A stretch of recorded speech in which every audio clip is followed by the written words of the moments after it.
The first question is for you, Jan. It seemed a lot of people were speaking that you had a chance here to play aggressively on move 20 when you played Rook D1. You could have played the move C4. Did you think about this move, and why did you decide eventually against it? Well, of course, I considered C4 as one of my options, but yeah, somehow the position was that pleasant. It was difficult to choose the type of advantage you want to see at the board. So basically, I think I had some idea of playing some knight f5, queen c1, bishop h6, but it unfortunately didn't work. I mean, move per move, and then I believe okay, c4 was quite principal, but I also had the idea to play c4 after trading away light square bishops. But I mean, once again, yes. So I could play this position with pawn on c5, could play this position with pawn on c3.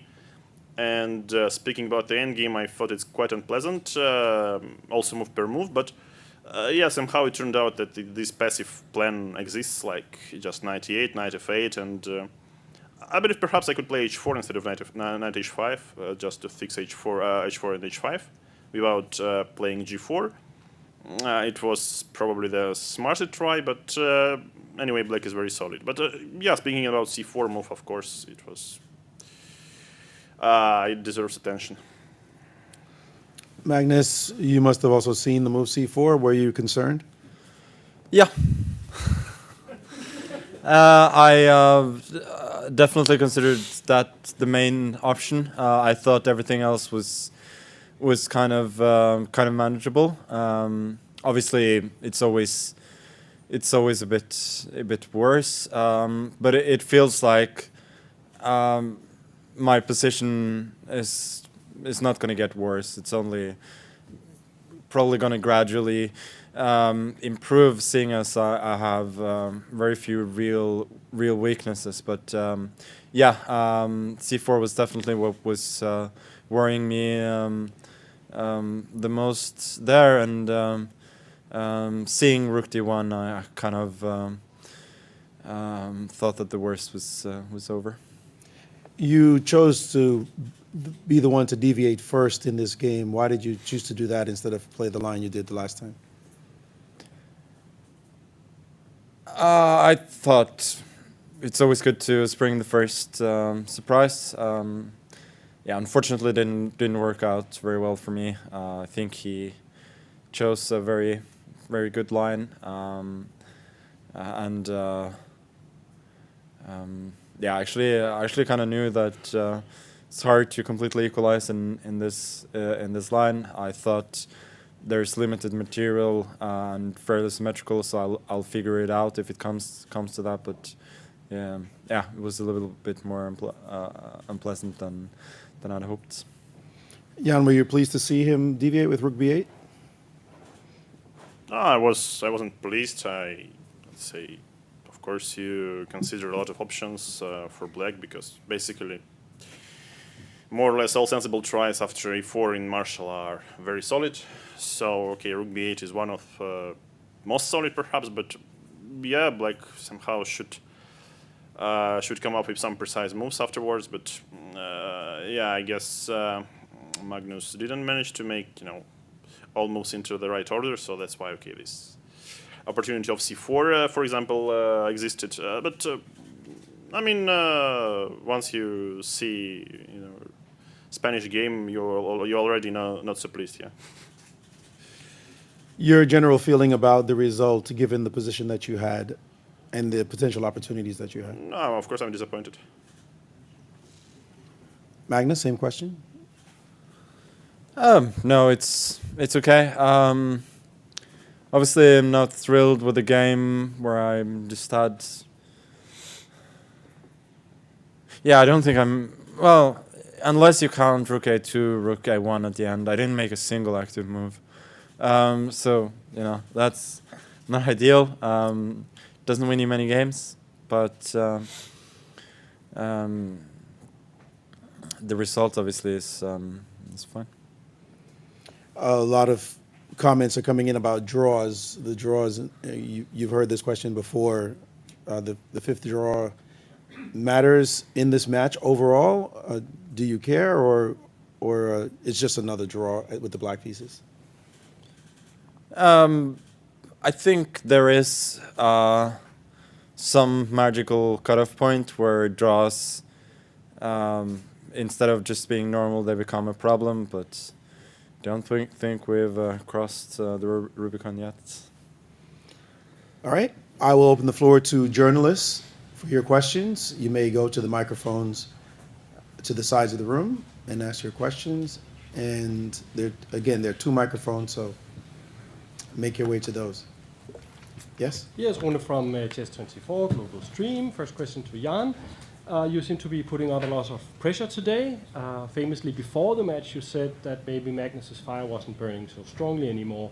He defended very well. Has these first 5 games changed your assessment of the fire situation? Well, to be honest, I don't remember if I say something like this, yeah. I mean, of course, he plays extremely well, and I mean, today it's basically not about him defending well, but me, using all the opportunities I had. I mean, in general, I believe, okay, these games are pretty much tense, and despite it's all draws, we are trying to play reasonable chess. Yeah, of course, a big fight. And similar question to Magnus. Before the match, you said that maybe Dingleren Caruana could be a bigger challenge, but after these 5 games and struggling a bit today, has that changed your assessment of your opponent? Well, as you remember, it was pretty tough against Fabio as well. But no, obviously, Jan is a very strong player. There was nothing that I said that would contradict that. Okay, thank you. Mike Klein with chess.com. My question is for Jan Nepomniachtchi. Comparing today's round to round 2, when you had some chances in that game, it looks, just by judging by your body language, that you're a little more disappointed today than about round 2. Is that accurate, or was round 2 a bigger disappointment results-wise? No, I mean, basically every time when you're given some chances and you fail to use them properly, you're not happy. Yeah, I believe today it was like a very pleasant flow of the game, and obviously I should have tried harder to, use the momentum. I mean, in the game too, by the way, I'm not sure that humanly it was like that obvious. That, I mean, every time, it seemed like, okay, perhaps Black is rock solid in an exchange up, but in fact, I think White had quite nice playing compensation. Question to Magnus. When Jan had his knight on f5, you had a chance to play h5 with the idea of g6 to get the knight out, but you went for f6, and Jan, you did not stop the idea with g4. You also played f3, and both of you were not afraid of this h5 g6 idea, or you didn't consider that as? Yeah, that's a very, very good point. I thought concretely f3 was threatening knight takes d6 or knight f takes d6, and I could not go knight d6 anymore because the pawn was not hanging on e4, I simply considered knight d6 to be a positional threat. I thought I needed to exchange to be able to recapture with the knight, and that's why I thought that was more important than not allowing h4, h5. And besides, I'd kind of already envisioned the fortress that I had in the game, where I just exchange one knight, put the bishop on f8, and then just do nothing. Maybe in the end game, I can actually exchange rooks as well. Probably that's the case. But I just thought that I had a nice fortress there. I assume after h5, after h5, knight takes d6, I'm probably fine as well.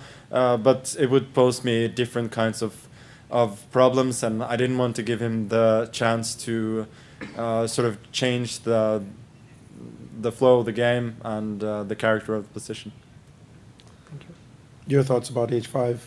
Yeah. No, that's I think what Magnus said is correct, and at least I thought like this knight d6, and if you take the knight, then okay, knight e7, knight c6 ideas would be very annoying. And once my rook enters the 7th rank and there is no pawn on c7, if it moves to d6, then it becomes, I would say, practically unpleasant for black. But I mean, of course, I think there is enough resources to defend this position as well. But yeah, I believe f6 is a very smart move. But yeah, once again, I would surely love to play h4, h5 without playing g4 to cover f4 square and also have this g3 f4 breakthrough idea. But yeah, perhaps I didn't work hard enough to find a way to proceed. Thank you. Ole Kristianström, VG Norway.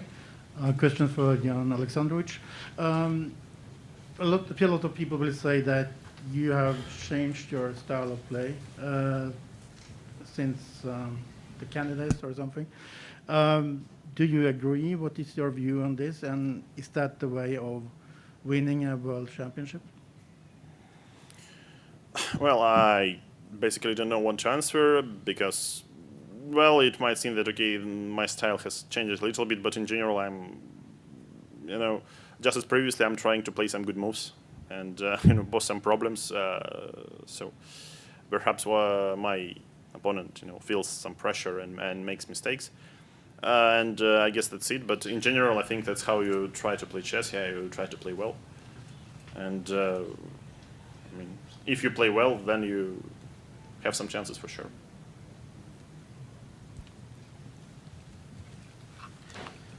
Sean with chess.com, question for both players. Earlier today, there was a celebration and a band and horns and drums. I was wondering how the facilities held up. Were you able to hear that inside your box? Yeah. No.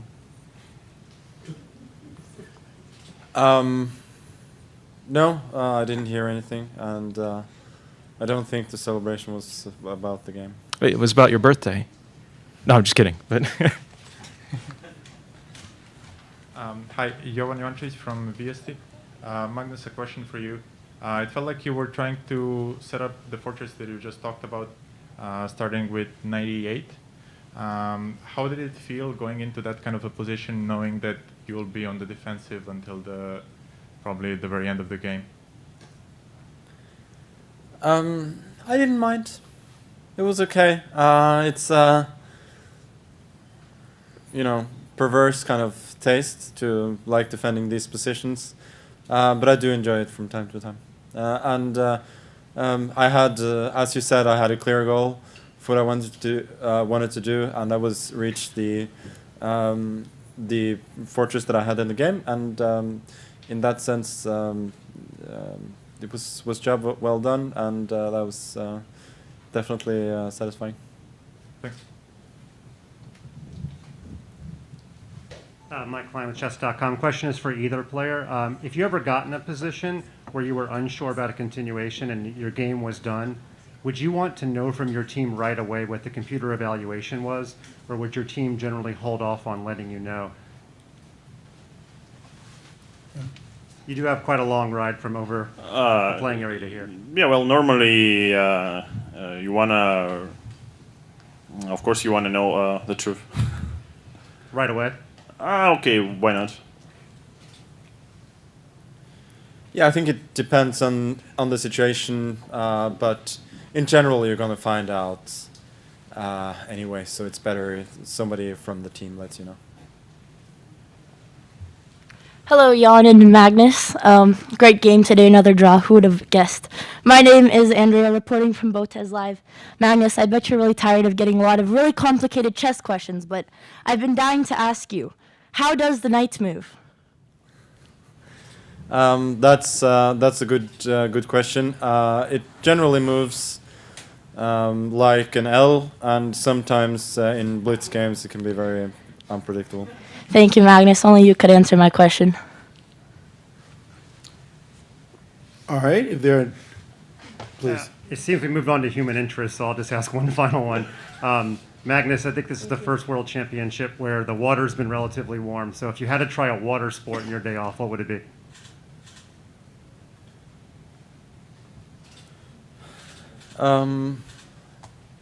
Probably just go out on a boat and relax. Otherwise, I like the, what's it called? The tube, where you just sit on the back and you're dragged and you try to hold on. Water skiing is okay, but it's kind of easy. And I'm still trying to master wakeboarding. Jet skis are that's too much speed for me. If there are no more questions, I will continue along the whimsical vein of the last couple of questions from FIDE. If you want to ask any questions, you can tweet on @FIDE. And King Hunter is asking a question to Magnus, but I will extend it to both players, starting with you, Jan. Just in case you have a time traveler machine, what changes would you like to make in your chess career? Start working earlier. Magnus?